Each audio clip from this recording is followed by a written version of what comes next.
शाहीन अब्दुल्ला, मैं ऐसे आपको सैकड़ों उदाहरण दे सकता हूं। मैं समझता हूं कि हिंदुस्तान के इतिहास में शायद ही ऐसा कोई मौका हुआ हो जब एक सिटिंग मुख्यमंत्री की गिरफ्तारी हुई हो। शायद ही हिंदुस्तान के इतिहास में ऐसा हुआ, और वो मामला भी 32 के लायक नहीं।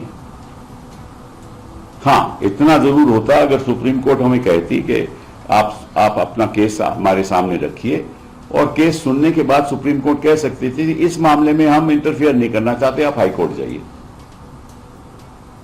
लेकिन यह कहना कि आप हाई कोर्ट पहले जाइए, कोई सुनवाई ना हो, या तो सुप्रीम कोर्ट हमें बताए कि किन मामलों में हम यहां आ सकते हैं, किन मामलों में नहीं आ सकते।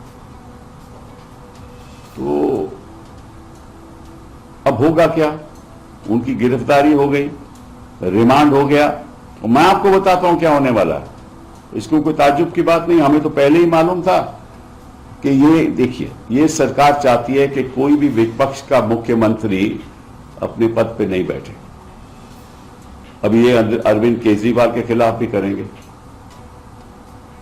आपको मुझे मालूम है कि इनका मकसद ये है कि डबल इंजन सरकार होनी चाहिए, कोई विपक्ष की सरकार होनी ही नहीं चाहिए।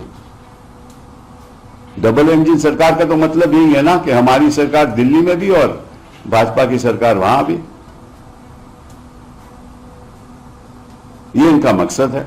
अब होगा क्या, जब हेमंत जी वहां गिरफ्तारी में होंगे तो 10 केस और इन पे ऊपर थोप दिए जाएंगे, और सब बनावटी केस हैं। ये भी बनावटी केस है।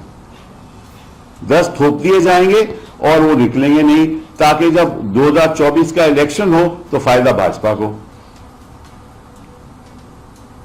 और एक आदिवासी, जिसको मैं समझता हूं कि हिंदुस्तान के इतिहास में शायद ही किसी आदिवासी को ऐसा पद मिला हो, उस आदिवासी को आपने गिरफ्तार कर दिया एक फर्जी मामले में। कोई एविडेंस है नहीं, कोई नाम है नहीं, और क्या आरोप क्या है कि 8.5 एकड़ का कोई जमीन है। 2009 में उन्होंने ये जमीन हड़प कर ली। उस जमीन में इनका नामो निशान नहीं है, रेवेन्यू रिकॉर्ड में इनका नामो निशान नहीं है, वो किसी और के कब्जे में है। और बुनियादी जमीन है, वो ट्राइबल लैंड है, जो किसी को ट्रांसफर हो ही नहीं सकता। और जो ओरिजिनल ओनर हैं उनको वापस आज के दिन उनके पास लैंड है। और इन्होंने, हेमंत जी ने ये बताया, ईडी को बता चुके हैं कि 2007 के बाद मैंने कोई एक प्रॉपर्टी खरीदी नहीं, कोई संपत्ति ली नहीं। 2007 के बाद मेरे पास कोई संपत्ति है ही नहीं जो मैंने खरीदा हो, कुछ लैंड खरीदा हो, घर खरीदा हो। 2007 के बाद 2009 का मामला है, और 2024 में गिरफ्तारी हो रही है। और अगर ये बात भी अगर सुप्रीम कोर्ट नहीं सुनेगा तो हम कहां जाएंगे? हाई कोर्ट में क्या सुनवाई होगी? पहले जवाब आएगा, फिर डेट लगेगी, 15 दिन 20 दिन बीत जाएंगे, फिर बहस होगी, फिर जजमेंट होगी। इस बीच तो 10 केस और हो जाएंगे। क्या हो रहा है हिंदुस्तान में? किस किस्म की राजनीति हो रही है? आप ये तो नहीं ऐलान कर देते कि सब चीफ मिनिस्टर को हम हटाएंगे और सरकार अपनी बनाएंगे। कानून का तो कोई यह मतलब ही है नहीं।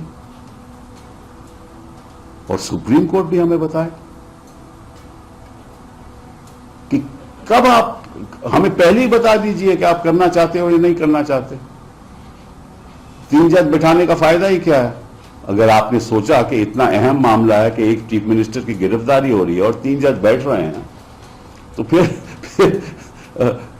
या तो नॉर्मल कोर्स में सुप्रीम कोर्ट में जाता, और अगर 3 जज बैठाए तो तुम्हारी थोड़ी सुनवाई तो कर लेते।